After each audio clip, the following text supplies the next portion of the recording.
Alors bonjour, bienvenue dans cette vidéo où je vais vous montrer, vous partager quelques trucs pour développer votre quotient émotionnel. Alors, qui suis-je pour prétendre à pouvoir vous partager quelques trucs pour parler de quotient émotionnel?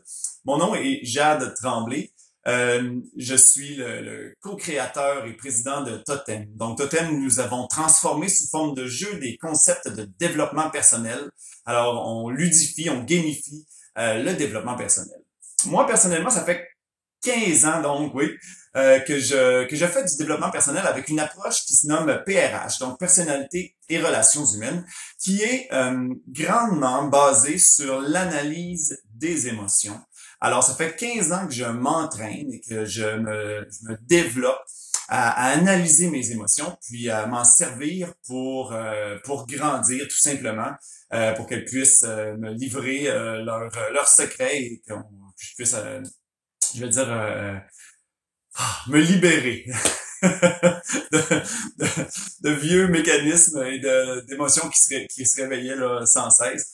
À travers ces années, en 15 ans, donc sur une période de 15 ans, à chaque 2 semaines, moi, je m'entraîne avec un coach avec qui je fais des séances et puis c'est toujours tourné de la même manière, c'est sur l'analyse des émotions et des sensations à l'intérieur du corps. Alors, j'ai développé une certaine capacité, certains trucs à travers le temps. Puis, ben, c'est de ça que je vais vous parler aujourd'hui pour vous aider vous-même là, dans votre cheminement, je l'espère. Donc, quelques trucs qui vont pouvoir vous aider. C'est important, je ne suis pas un spécialiste de l'aide, je suis un spécialiste à me faire aider. Donc, j'ai développé ces capacités-là en me faisant aider. Puis, ben, je vous les partage aujourd'hui. C'est quoi par définition le quotient émotionnel? Donc, on parle là d'une capacité à comprendre, à reconnaître les émotions, à les comprendre et à les maîtriser. Alors, les trucs que je vais vous donner aujourd'hui, je vais les associer à ces trois notions-là. Donc, reconnaître les émotions, les comprendre. Lorsqu'on parle de comprendre, on parlera pas de comprendre dans sa tête. On va vraiment plus parler de comprendre à partir d'ici pour ensuite que ça devienne accessible je veux dire, à l'intelligence ou à la notion là, de ce qu'on fait de la compréhension. Et finalement, de la maîtrise des émotions. J'aime pas beaucoup, honnêtement, ce terme-là. Mais c'est vrai, il y a certains moments où est-ce que c'est pas le bon moment de vivre les émotions, puis on est tous et toutes, je peux vous le dire, capables de les maîtriser puis de les arrêter, on va dire.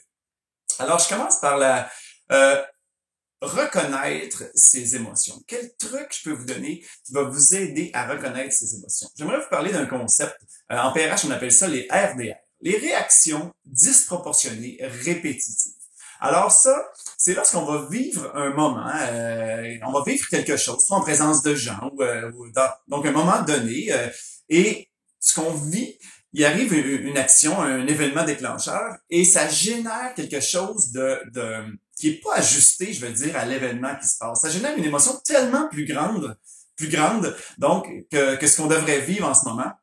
Et c'est là qu'on va parler de disproportion. Et quand on dit répétitive, ça veut dire que lorsqu'on va revivre cet événement-là, c'est toujours cette même émotion-là disproportionnée qui va se réveiller. Alors, ça peut être dans tous les sens. Hein. Ça va nous faire vivre une grande colère ou ça peut être une gêne incroyable qui nous envahit, qu'on voudrait disparaître. Il y a toutes sortes d'émotions qui peuvent se réveiller. Et je sais pas si juste en vous disant ça, vous êtes en mesure de prendre une feuille de papier puis de noter 2 ou 3 événements qui arrivent dans votre vie où est-ce que vous avez l'impression qu'à chaque fois que cet événement-là arrive, que je suis en présence de cette personne-là, où je me fais parler de telle manière, ben le résultat est toujours le même, c'est toujours la même chose que je vis. On cherche pas à ce moment-ci de mettre des mots, d'identifier qu'est-ce que vous êtes en train de vivre, mais simplement de dire quand A arrive, moi, la réaction, c'est B, j'explose toujours à tout moment, ou je me sens hyper gêné, je voudrais disparaître, ou peu importe. Donc, juste en notant ça, souvent, ça va être des moments qui sont plus faciles à reconnaître parce qu'ils sont très intenses, parce qu'on parle d'une réaction disproportionnée, donc quelque chose qui est très grand dans ce qu'on va vivre.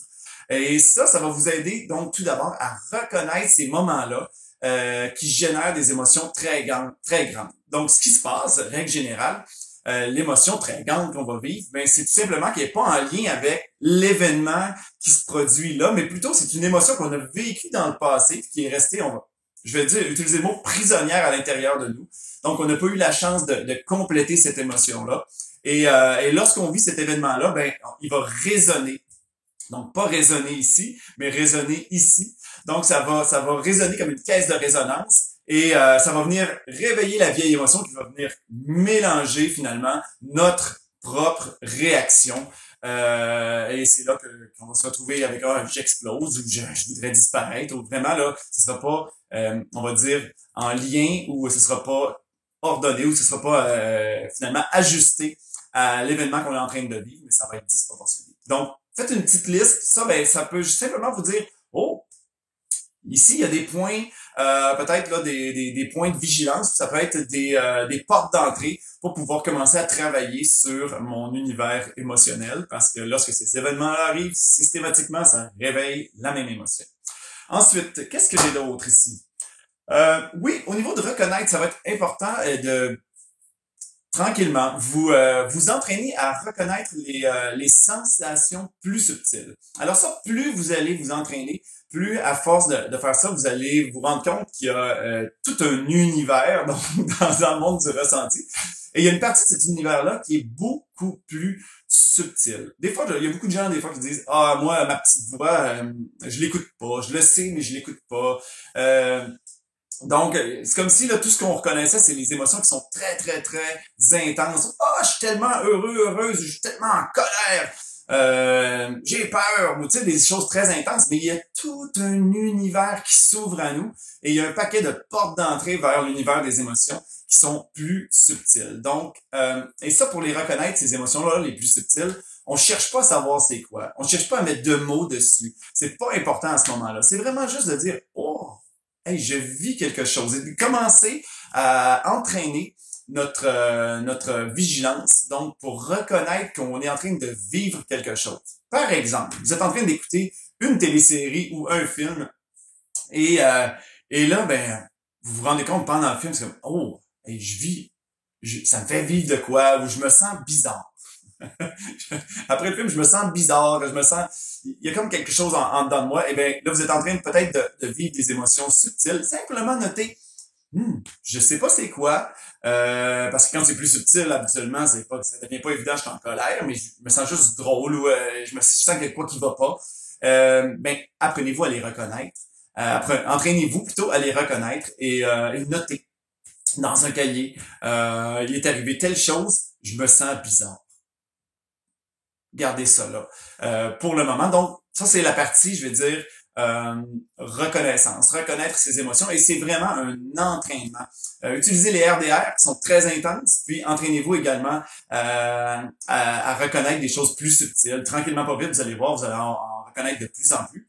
Et certaines de ces sensations, on va les appeler des sensations plutôt que des émotions, vont vous ouvrir, vont vous livrer énormément de contenu. C'est tout simplement aberrant. Donc, lorsqu'on commence à apprendre à reconnaître ces sensations-là, on peut s'en servir par la suite.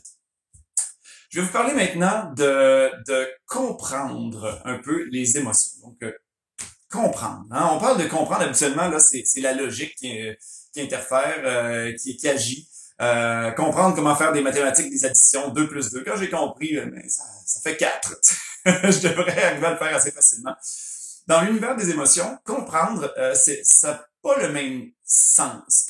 Alors, lorsqu'on va parler de comprendre les émotions, c'est qu'on va arriver à leur donner de l'espace à l'intérieur de nous. Et cet espace-là va faire qu'on va revivre certaines émotions. Et on va se permettre de les revivre. Et c'est là qu'on va comprendre. Ah, c'est ça que je vivais. Quand je me sens de telle manière, c'est ça le contenu c'est ça qui est réveillé en dedans de moi. Et quand on parle de comprendre donc les émotions, c'est de leur laisser de la place pour vivre, pour qu'ensuite cette nouvelle information-là, parce vous allez voir, vous allez réaliser, vous allez mettre des mots sur certaines choses, puis ben, c'est là que ça va venir à votre conscience. Puis là, vous allez en prendre conscience, vous allez dire, ah, là, je comprends que quand quelqu'un me parle fort, puis je veux disparaître, là, je viens de comprendre pourquoi. Parce qu'avant ça, c'est tout simplement inconscient. Donc, des petits trucs pour vous aider à comprendre, donc finalement à faire vivre les émotions à l'intérieur de vous pour qu'ils puissent vous livrer du contenu. Le premier truc, il est vraiment tout simple. Souvent, là, on voit ça dans les guides, un peu partout. Nommez vos émotions. Mettez un mot. C'est pratiquement impossible. Je vais vous le dire. De mettre un mot rapidement sur une émotion, boum, voici ce que je vis. À moins qu'elle soit très forte, que ce soit vraiment simple, ça va être extrêmement difficile de mettre un mot. Donc, le conseil que je peux vous donner, c'est apprenez à tâtonner. Qu'est-ce que ça veut dire, apprendre à tâtonner? Ça veut dire que je vis quelque chose, je sais pas c'est quoi.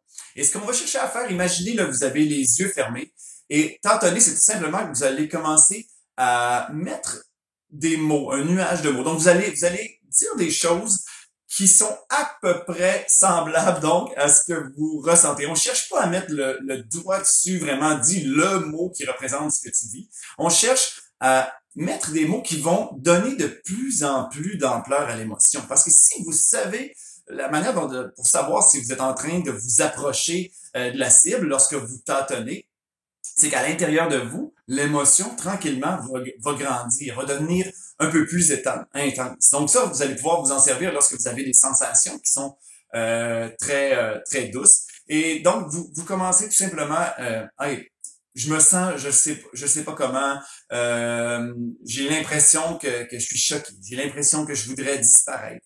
Et là, vous allez mettre des mots.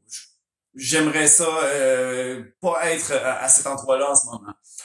C'est important, comprendre les émotions, c'est pas en cherchant dans sa tête, ah, c'est quoi que je vis? Non, non, non, non. C'est en mettant des mots et en donnant de l'espace pour vivre, ressentir les choses à l'intérieur de soi. Et permettez-vous de créer un nuage de mots, plusieurs mots qui font grandir votre émotion. C'est ça, tâtonner pour essayer de mettre des mots sur l'émotion. Alors, pour ça, on cherche pas à ce que, oh oui, c'est ça que je vis. Non, non, non, c'est pas dans la tête, c'est dans le corps. On doit ressentir et les mots qu'on nomme doivent permettre à l'émotion de grandir et d'être de plus en plus intense. Et vous allez voir, il y a toutes sortes d'apprentissage. Je pourrais vous en parler juste dans une vidéo qui va traiter uniquement de ça, que vous allez pouvoir faire à partir de ça. Toutes sortes de pièges également. Mais là, aujourd'hui, c'est juste pour vous donner quelques guidelines, donc quelques guides. Finalement, au niveau de comprendre les émotions, je vous invite à vous permettre d'utiliser le symbolisme. Parfois, il y a des moments où, lorsqu'on parle de ce qu'on vit, vous allez mettre des mots sur ce que vous vivez. Ah, telle personne m'a dit telle chose. Puis là, vous êtes vraiment dans le concret de votre vécu. Eh bien, vous allez atteindre un plafond. Il y a une limite, l'émotion est prise là. Puis là, qu'est-ce que ça fait? Ça fait rien, je sens rien. J'ai tâtonné, j'ai essayé, c'est comme si. Puis là, tâtonner, on utilise c'est comme si. On devient bloqué. Permettez-vous, et je vous invite à essayer d'utiliser un langage plus près du symbolisme, donc pour essayer de faire passer à l'autre niveau de faire grandir cette émotion-là. Donc, c'est comme s'il y avait une boule. C'est comme s'il y avait n'importe quoi, un chat, un dragon, peu importe, à l'intérieur de moi. Où est-ce que ça se trouve? Et ça se trouve, on dirait que c'est pris dans mon ventre. Et là, vous allez vous mettre à parler de ce symbole-là. Vous allez vous séparer finalement de l'émotion et de la réalité, donc de ce qui a causé ça, puis vous allez vous mettre à parler de la boule rouge qui est dans votre corps. Et posez-vous la question, donc, qu'est-ce qu'elle sent, la boule rouge? Qu'est-ce qu'elle voudrait? C'est une clé extrêmement puissante pour arriver à réveiller l'émotion, parce que vous serez pas en train de parler de votre vie ou de l'événement concret qui est arrivé. Et ça, à l'intérieur de vous, ça va enlever des barrières d'être en train de parler d'un univers complètement parallèle qui n'a pas de lien avec ce que vous avez vécu. C'est également ce qui est utilisé là, lorsqu'on parle d'allégorie, tout ce qui est donc de symbolisme et voilà, les métaphores.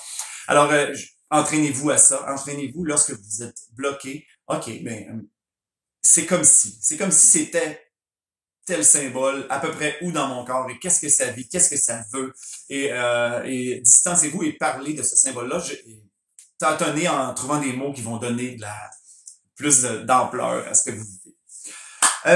Je vais vous parler un petit peu maîtriser les émotions. J'aime pas beaucoup ce terme-là, puis je vais vous expliquer pourquoi. Parce que la maîtrise des émotions, implique lorsqu'on maîtrise quelqu'un pour l'amener en prison. Donc, on le prend de force, là. On laisse pas à la personne le choix et c'est correct. Maîtriser les émotions, ça veut dire quoi? Ça veut dire qu'à un moment où est-ce que là, on réalise, on prend conscience que wow, je suis en train de vivre quelque chose, mais consciemment, on va se dire c'est pas le moment. C'est pas le moment de vivre ça. Et on va venir mettre un bouchon, hein, le bon vieux bouchon. Là, il y a beaucoup de gens qui ont appris ça, même dans le temps, là, les hommes, c'est comme un gars, ça pleure pas, ben ouais, mettez le bouchon.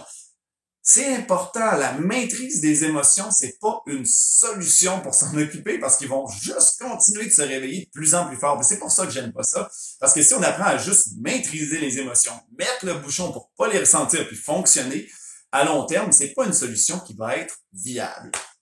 Tout simplement.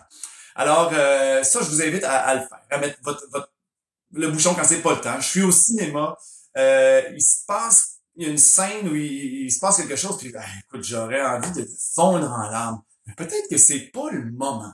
Fait que là, présentement, je vais dire, oh, on met le bouchon. Puis là, c'est super important. Donc, avec la maîtrise vient le fait de pas vivre tout de suite l'émotion, mais ça va être important de s'en occuper plus tard. Si vous vous en occupez pas plus tard, ce qui va se passer, c'est que aujourd'hui, on va mettre le bouchon, et là, le temps passe, et à un moment donné, ça va se réveiller. On a un fameux presto, c'est qu'à un moment donné, on va exploser. On va être tellement mal à l'intérieur de nous d'avoir toutes ces émotions-là qui sont restées prises, et sans s'en occuper. Alors, avec la maîtrise des émotions, c'est important de dire, de reconnaître, OK, c'est pas le moment de vivre ça, mais je vais m'en occuper plus tard. Et je vais m'en occuper plus tard, ça c'est essentiel, de dire, bon, ben je vais faire du tâtonnement et je vais essayer de comprendre ce que je vis. Et si vous n'y arrivez pas seul, de grâce, allez vous chercher de l'aide. Allez vous chercher un coach qui est spécialisé là-dedans, de l'hypnose, utilisez la symbolique, des thérapeutes, il y en a un paquet de thérapeutes qui sont excellents, qui vont vous aider. Et à la longue, vous allez être avec ces gens-là, avec le thérapeute, avec le coach, avec la personne qui fait de l'hypnose. Vous allez, sans que vous le vouliez, développer le langage, développer les techniques, puis vous allez pouvoir de plus en plus les utiliser tout seul. Allez vous chercher de l'aide. Donc, quand vous maîtrisez une émotion, sachez que vous allez devoir vous en occuper, c'est essentiel par la suite. Et voilà, et j'aimerais juste terminer avec les gens qui ne ressentent plus rien. On va dire ça comme ça. Ils ont tellement appris à maîtriser. Ils ont tellement développé une membrane étanche entre ce qu'ils sentent puis la logique dans la tête qui leur permet de fonctionner que ces gens-là ne vivent plus rien.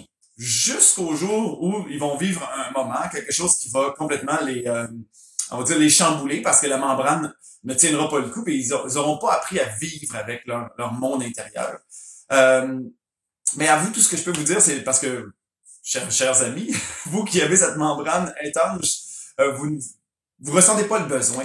Vous ne vous sentez pas, je veux dire, désarmé ou complètement là chamboulé. Je vous invite tout de même, ne serait-ce que par curiosité intellectuelle, à aller tenter l'hypnose, à aller tenter des approches qui vont simplement réveiller les émotions par curiosité, parce que je sais qu'en ce moment, probablement, vous ne ressentez pas ce besoin. Je veux juste vous dire que c'est normal, ce sont des mécanismes normaux, donc cette membrane étanche entre le ressenti et ce qui permet de fonctionner, je veux dire plus haut, l'intelligence. Alors, ben, je peux simplement, à vous qui maîtrisez vos émotions constamment, vous inviter à tenter des approches qui vont les réveiller par curiosité et vous verrez où ça vous mène. Merci de votre écoute. Si vous avez des questions, ben, n'hésitez pas, mettez-les en bas au bas de cette vidéo. J'espère que ça vous aura été utile. Et s'il y a certains points que vous aimeriez approfondir, parce que j'ai beaucoup de choses à vous partager, mais n'hésitez pas, partagez-moi là. Au plaisir. Bye.